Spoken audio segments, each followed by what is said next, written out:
could not help but to drag Caitlin Clark. Caitlin Clark got a little get back at Kelsey Plum. 0 members of Team Clark were very present for that. They tried to tattletale on her at a global press conference. They even tried to paint her as a distraction to the league she was literally saving. But in the WNBA, there's an unwritten rule. When you come for the crown, you better not miss. And Kelsey Plum just learned that lesson in the most embarrassing way possible. Watching for the league, we're really watching for Caitlin Clark. Everyone's going to be making more because of Caitlin Clark. We want to blow them out. We're a lot better than them. Caitlin Clark is the one bringing in the numbers. What started as a petty jab at a microphone turned into a clinical example of how to lose a war you started. Imagine you're a two-time champion, a veteran leader, and the face of the league's union. You've put in the work for years. Then a rookie arrives, and suddenly the world doesn't care about your trophies anymore. They only care about her logo threes and her $28 million Nike deal. This is the story of how Kelsey Plum tried to check Caitlin Clark, only to have the entire situation blow up in her face. The tension reached a boiling point during the 2025 All-Star Weekend. This was supposed to be a moment of total unity. The players were locked in a brutal negotiation with the league for better pay, private charters, and professional respect. To show they were serious, every player agreed to wear black shirts during warm-ups that said, "Pay us what you owe us." It was a powerful, unified message until Kelsey Plum decided to take a shot that would change the narrative forever. The cameras were flashing. The entire basketball world was watching. Kelsey Plum sat at the podium next to a visibly uncomfortable Sabrina Ionescu. When asked about the protest shirts, Plum didn't just talk about the movement. She leaned in and said, not to tattletale, but 0 members of Team Clark were very present for that meeting. The room went dead silent. It was a direct, public shot at Caitlin Clark and her teammates, implying that while the veterans were doing the hard work of organizing, the rookie superstar was somewhere else, probably ignoring the struggle. It was transparent, it was deliberate, and it was meant to frame Clark as someone who was above the collective labor fight. But here's where the backfire began. Plum tried to paint Clark as self-centered, but she didn't realize the internet had the receipts. It turned out that just 48 hours earlier, Caitlin Clark had spent over 2 hours in a grueling meeting with league officials. She wasn't skipping the work, she was doing the heavy lifting behind the scenes. The meeting Plum was talking about. It was a last-minute huddle organized on a whim that morning. Half the players didn't even know it was happening because they were resting for the game. Plum tried to make Clark look like a no-show, but she ended up making herself look like she was desperate for a headline. The backlash was instant and ruthless. Fans weren't just annoyed, they were done with the bitter veteran narrative. Analysts called the move reckless, pointing out that taking shots at the league's golden ticket is a great way to lose the very leverage you're fighting for. After all, expansion fees have jumped from $50 million to $250 million solely because of the Caitlin Clark effect. Taking a jab at the person paying for your private charters is... When Plum realized the room wasn't with her, she tried to walk it back. She eventually went on a podcast and admitted she made a really bad joke. Her excuse? She claimed she was just trying to imply the rookies were hungover from the weekend's parties. She said she was trying to lighten the room. But let's be real. You don't joke about someone's professional dedication when they are the primary reason your league is finally financially viable. Plum claimed she didn't respond to the backlash because she didn't want to seem defensive, but the damage was already done. She had revealed her hand. The same player who tried to frame Clark as disengaged ended up getting outclassed by someone who understands that real influence doesn't need to make noise, it just needs to wait for the right moment to hit back. If you thought Caitlin Clark was going to let that slide, you don't know the most competitive player in basketball. Clark didn't release a long statement. She didn't do a defensive interview. She just waited for Plum to make one more mistake, and it didn't take long. A few days later, Kelsey Plum posted a series of photos on Instagram celebrating her amazing All-Star weekend. She looked great, the lighting was perfect, and she was clearly trying to move past the controversy. But there was one massive detail she missed. In the background of one of those photos was a giant, unmistakable Nike logo. Now, why is that a problem? Because Kelsey Plum is one of the biggest stars for Under Armour. She is literally paid to promote the competition. Clark, who is Nike's $28 million MVP, saw the opening and took it. She dropped a 6-word comment that shattered the internet. Thanks for the Nike ad, it was a surgical strike. Clark didn't have to get angry. She just had to point out that while Plum was worried about where Clark was standing, she wasn't even paying attention to what was standing behind her. The irony was perfect. Plum tried to tattletale on Clark's professionalism, So Clark tattled on Plum's failure to protect her own brand. The internet went into a frenzy, and Plum went radio silent. To understand why this beef matters, you have to look at the numbers. We're not just talking about points and rebounds anymore, we're talking about the actual GDP of the sport. Before Caitlin Clark, the Indiana Fever were a struggling franchise valued at around $90 million. Today, they are worth $370 million. That is more than the Las Vegas Aces, the team that just won the championship. Think about that. A rookie hasn't even played 2 full seasons, and she's already quadrupled the value of her team. She is responsible for more than 25% of the entire league's revenue. When you bring that much cash to the table, the old rules of rookie hazing don't apply. Veterans like Plum are finding themselves in a weird position. They are finally getting the million-dollar salaries and the global respect they've always wanted, but they're getting them because of the player they're trying to check. It's a paradox. The more you try to dull her shine, the more you're hurting the very league that is finally starting to pay you what you're worth. The corporate world already knows what some veterans refuse to admit. Clark isn't just the future, she's the one signing the checks. But Plum isn't the only one who's tried to gatekeep the league. We've seen this pattern all season, from physical hits on the court that the league had to retroactively call flagrant fouls, to former legends going completely silent on live broadcasts just so they wouldn't have to praise Clark's Player of the Week award. There is a clear effort by some of the old guard to limit Clark's rise, and it's failing in spectacular fashion. What they fail to grasp is simple: a rising tide lifts all boats. Higher ratings mean higher pay for everyone. When veterans respond with thinly veiled jealousy, they're not just hurting Clark, they're hurting their own bargaining power. Even elite MVPs have had to dispel rumors that they were jealous of Clark's massive Nike deal. Some have posted cryptic messages about waiting patiently for success, which many saw as a shot at the rookie's instant wealth. While they claim it isn't about hate, the tension is undeniable.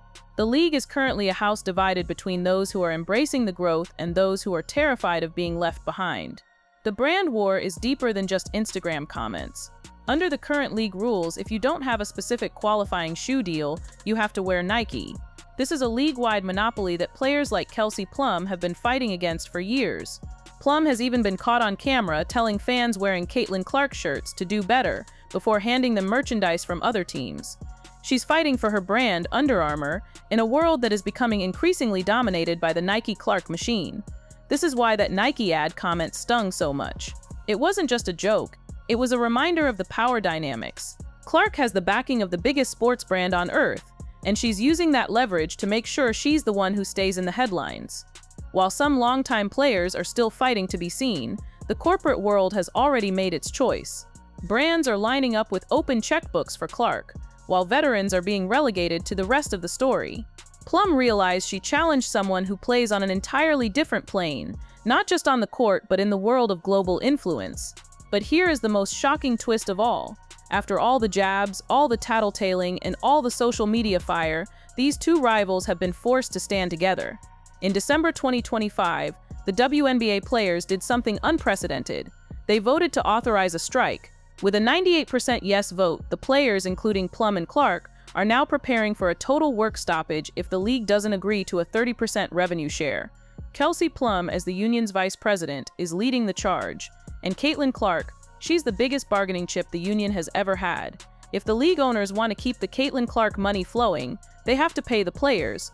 Plum's attempt to check Clark backfired so badly that she now has to rely on Clark's popularity to win the biggest fight of her career. The rookie she tried to smear is now the only reason the union has enough leverage to demand million-dollar salaries. In the end, Kelsey Plum's attempt to humble Caitlin Clark didn't just fail. It backfired by proving exactly who holds the power in the new WNBA. We are watching history unfold in real time. The era of rookie hazing and veteran gatekeeping is being dismantled by a player who understands that real influence doesn't need noise, it needs results. Caitlin Clark isn't just a great player. She's a leader who understands timing, power, and the long game. She doesn't chase drama, she turns criticism into momentum. And while Kelsey Plum is still trying to lighten the room with jokes, the rest of the world is busy counting the revenue Clark is bringing to the table. As we head into the most contentious labor battle in sports history, one thing is clear: the WNBA doesn't belong to the veterans anymore. It belongs to the game changers, and if you try to stand in the way of that change, you're probably going to end up being the one who gets erased. What do you think? Was Plum just making a bad joke, or was this a calculated move that went wrong? Let us know in the comments. Don't forget to like and subscribe for more deep dives into the untold stories of the WNBA. We'll see you in the next one.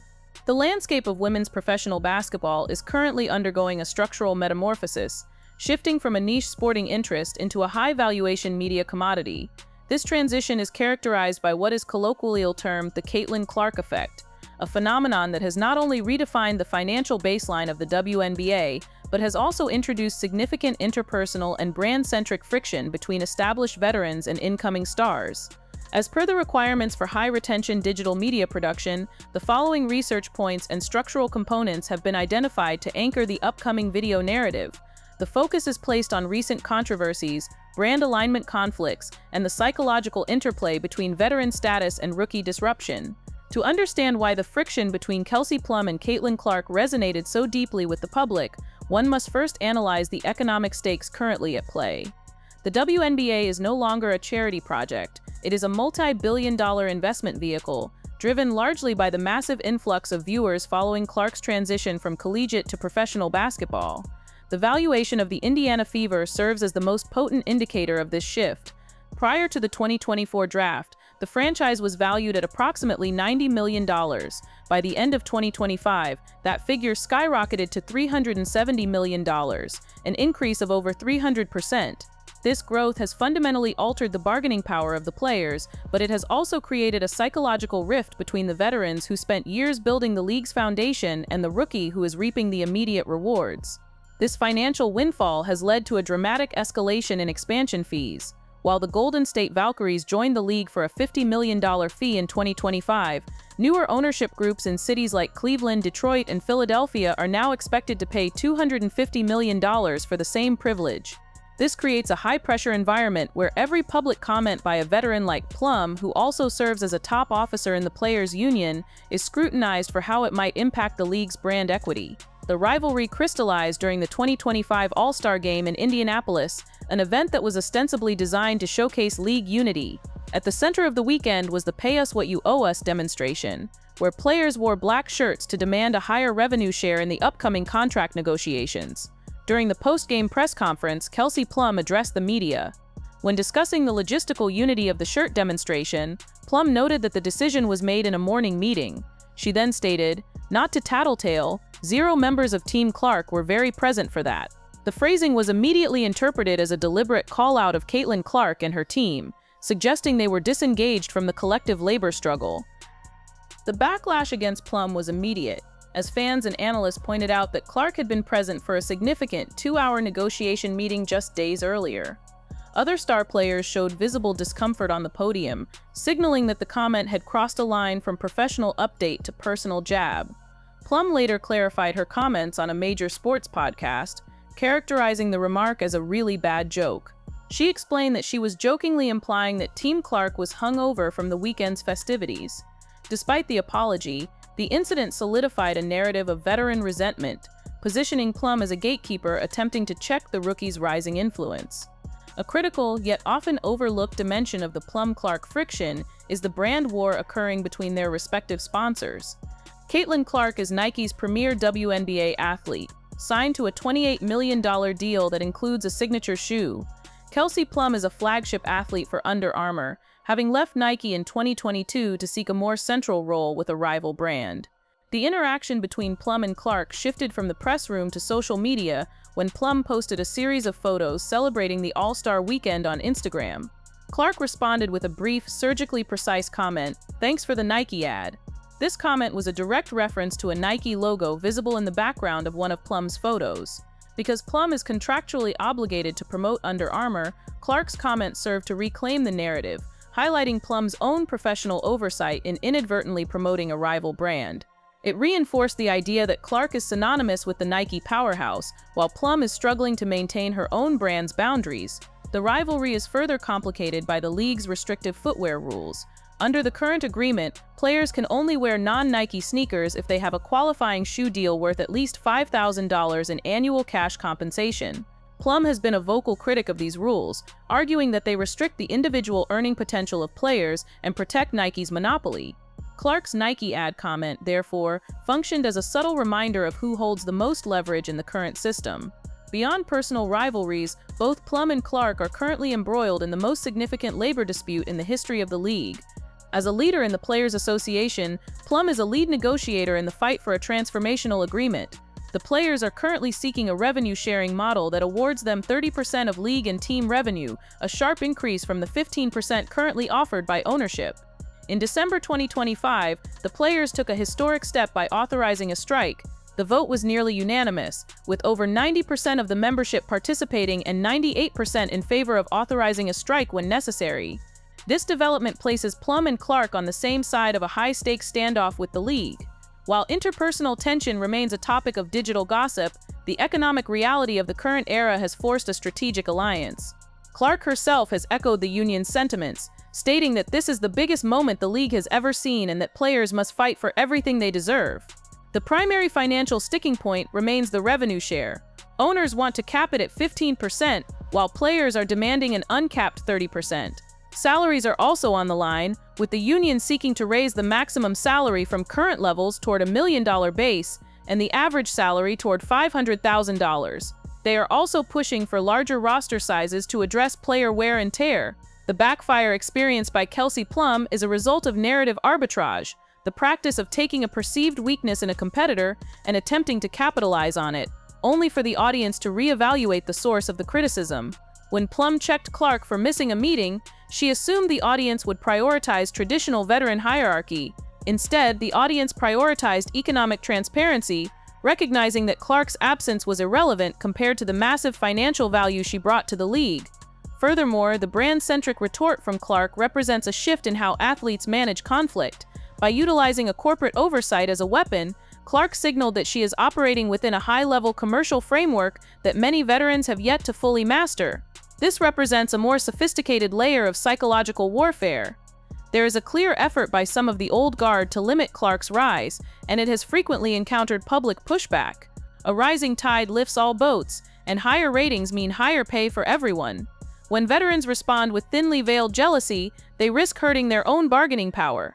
Even other reigning MVPs have had to dispel rumors that they were unhappy with Clark's massive success. The league is currently a house divided between those who are embracing the growth and those who are struggling with the shift in status. The most profound insight in this cycle is the forced alignment caused by the strike vote. Despite the interpersonal tension and brand warfare, the players are now trapped in a state of mutual dependency. Plum needs Clark's popularity to force the league's hand in revenue-sharing negotiations. Conversely, Clark needs Plum's leadership and union experience to navigate the legal complexities of the contract. This uncomfortable alliance serves as the ultimate conclusion to the rivalry. The veteran tried to check the rookie, but the rookie's impact became so great that the veteran had no choice but to stand behind her in the fight for the league's future. In the end, Plum's attempt to humble Clark didn't just fail, it backfired by proving exactly who holds the power in the new era. We are watching history unfold in real time. The era of rookie hazing and veteran gatekeeping is being dismantled by a player who understands that real influence doesn't need noise, it needs results. Caitlin Clark isn't just a great player, she's a leader who understands timing, power, and the long game. She doesn't chase drama, she turns criticism into momentum. And while some are still trying to lighten the room with jokes, the rest of the world is busy counting the revenue being brought to the table. As we head into the most contentious labor battle in sports history, one thing is clear: the league doesn't belong to the veterans anymore. It belongs to the game changers. And if you try to stand in the way of that change, you're probably going to end up being the one who gets erased.